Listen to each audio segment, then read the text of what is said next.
Hello, welcome to 321 exams. The subject matter before us is still government, and we have a new topic, which is an interesting topic titled System of Government. System of Government. System of government. We have different system of government in the whole countries of the world.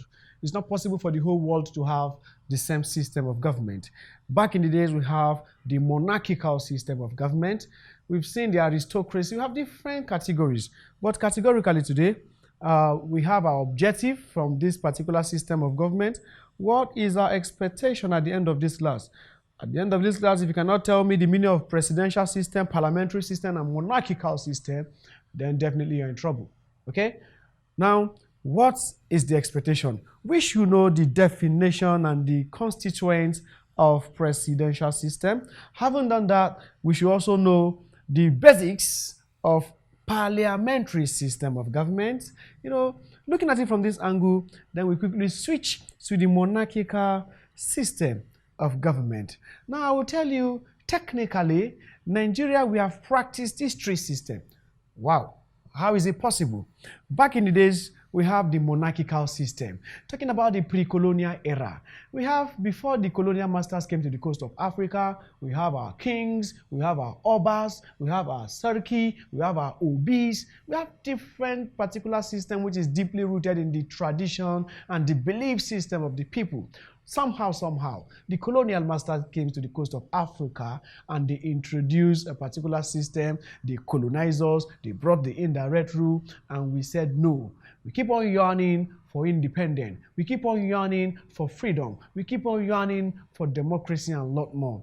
And somehow, we have the what? The parliamentary system of government, followed by the presidential. So if I'm to tell you in hierarchical order, the first system of government practice in Nigeria, this is the first, this is the second, parliamentary, and till date, this is the third. Don't get it twisted, please.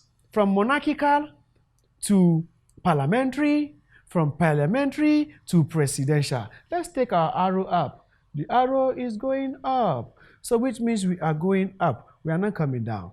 Let's get cracking.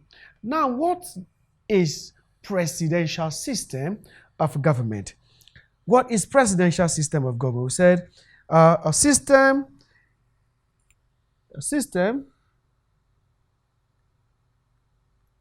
this is a system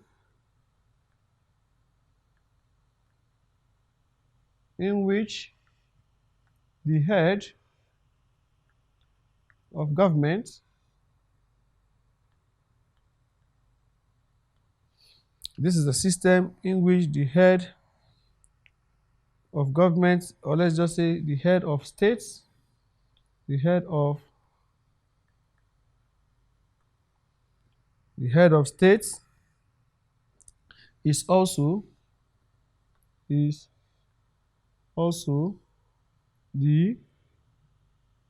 head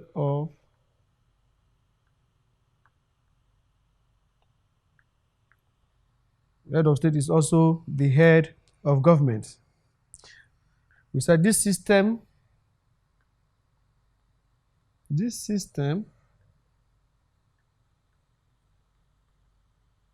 vested all executive power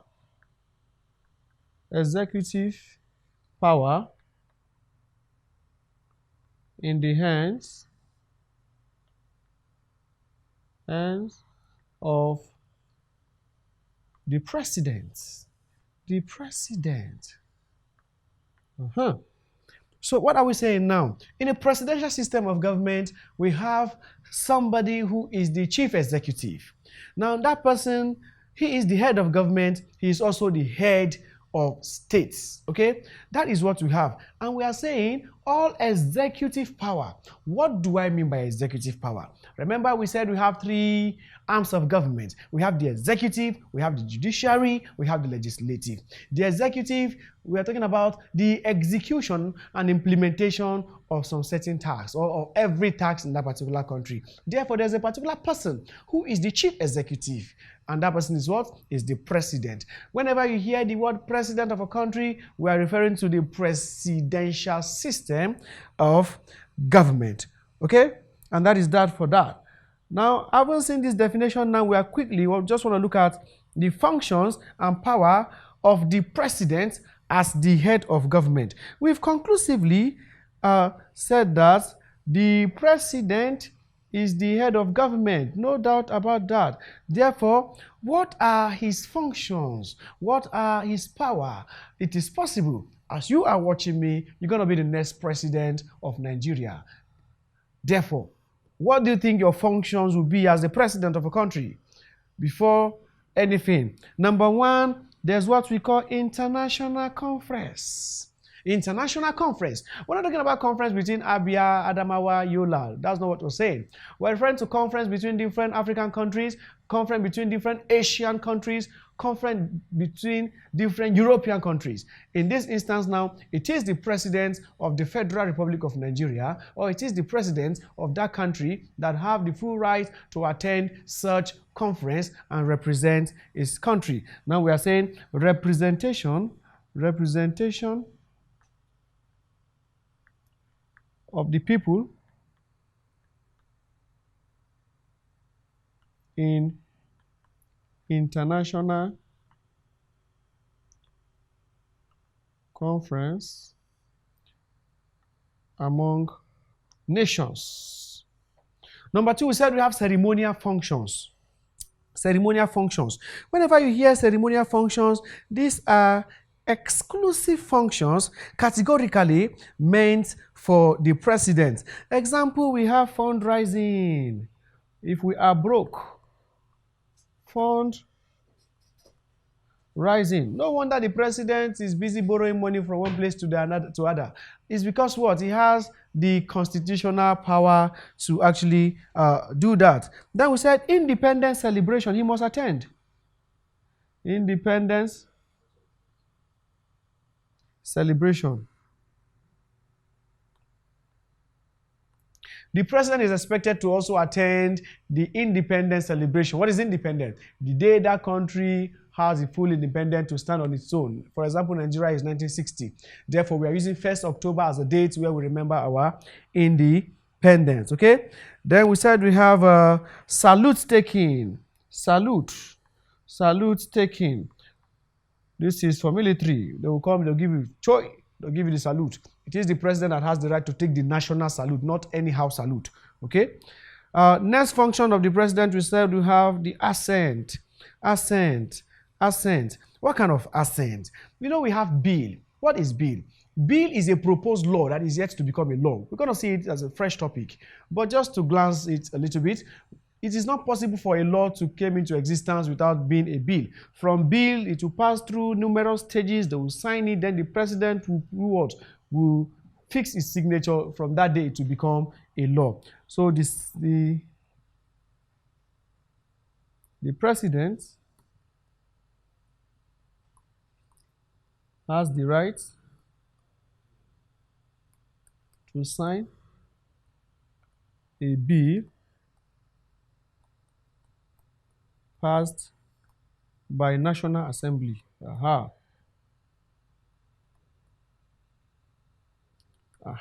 in a situation whereby the president refused to sign that particular bill, something will happen which we are going to see in our next topic called bill.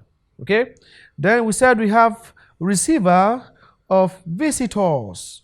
Receiver of visitors. It is the responsibility of the president to receive international visitors, not visitors from his village, not visitors from one mine village. What we are saying is the president has the responsibility to do what? To receive international visitors from different countries. He can do that in person or through a representative. Take note. Don't go and tell me I went to Ghana, the president didn't come. Representative.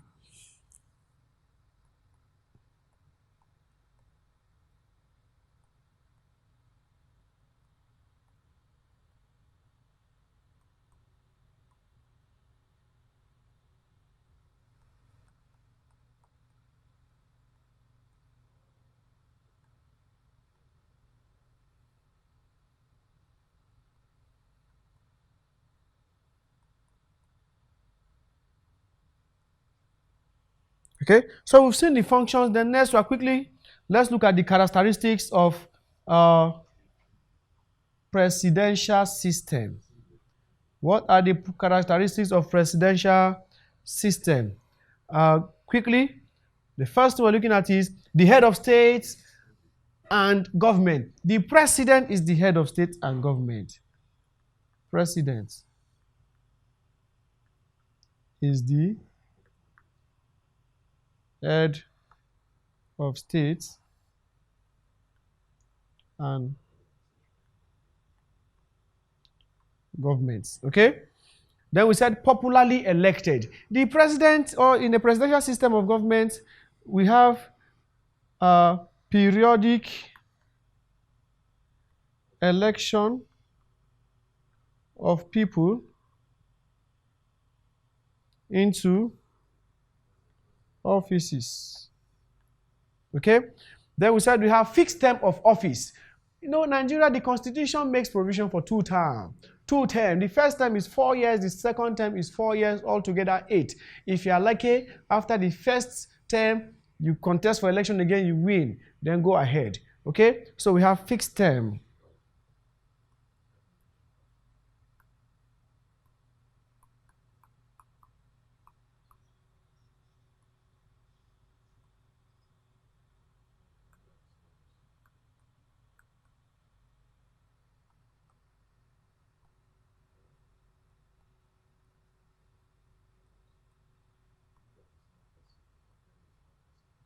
The supremacy of the constitution. In a presidential system of government, the constitution is the supreme law. Okay? Everybody must obey the constitution.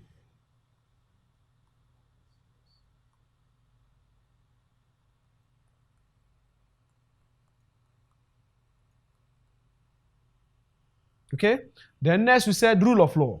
Rule of law. There must be rule of law. Rule of law was propounded by A.V. Dicey in the year 1886. Don't forget, please. And rule of law has 3 principles. Those principles must be safeguarded. Okay? Rule of law must be in operation. Rule of law must be in operation. Okay? That is the basic characteristics of what? Of presidential system of government. We've seen number 1 is here. We've seen number 2.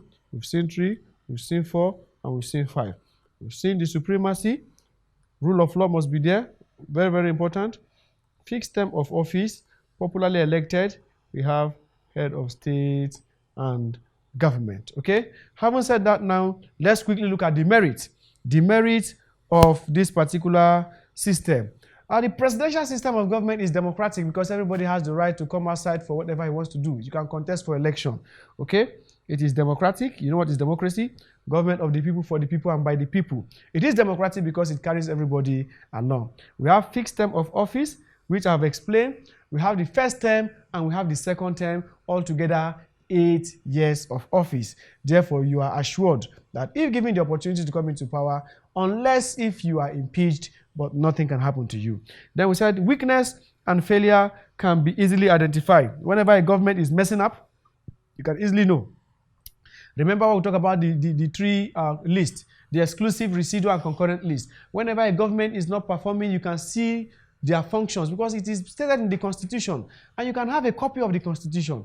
Highest 700 naira or 1,000 naira, you can buy the constitution, go through everything, you see the functions, then you ask yourself, are this government meeting up with their constitutional responsibility or not? Okay? Take note, please. Then we said we have separation of power. Remember, I said separation of power is a doctrine that was popularized by Baron de Montesquieu. Okay? This is the father of separation of power. Don't forget, please. Therefore, the executive, they are there, the legislative are there, the judiciary are there. Everybody should perform according to what the constitution said they should do. Then next we said we have checks and balance. What is checks and balance? The executive should check the legislative should check the judiciary. They should check themselves to make sure everything is what? Is balanced. Okay? This is proper check. Proper checking of functions. Okay, that's just the merits of what? Of the presidential system. At this point now, we've come to the end of this lesson. See you in the next lesson.